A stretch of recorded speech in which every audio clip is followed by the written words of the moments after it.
ফ্যাসিবাদের বিরুদ্ধে বাংলাদেশের মানুষ, বাংলাদেশের সকল রাজনৈতিক দল ফ্যাসিস্টের বিরুদ্ধে নাহিদ ইসলামের নেতৃত্ব মেনে নিয়ে রাজপথে নেমে এসেছিল। আপনাদের নেতৃত্ব যদি এদেশের মানুষ আপনাদের নেতৃত্বের উপর যদি ভরসা রাখতো, তাহলে সেই 28 অক্টোবর শেখ হাসিনা দেশ থেকে পালাতো। আপনারা সেদিন পল্টন ময়দানের সেই লক্ষ লক্ষ মানুষদেরকে টিয়ার গ্যাসের সামনে পেলে মঞ্চ থেকে পালিয়েছে, এই দেশের মানুষগুলো যায়নি।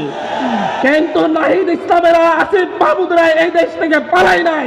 তারা 3রা আগস্ট, 4টা আগস্ট, 5ই আগস্ট প্রতিটি দিন রাজপথে ছিল। তারা ডিবির অফিস থেকে এসে 1 ঘন্টার জন্য রেস্ট নেয় নাই। তারা তারপর দিন থেকে রাজপথে নেমেছিল।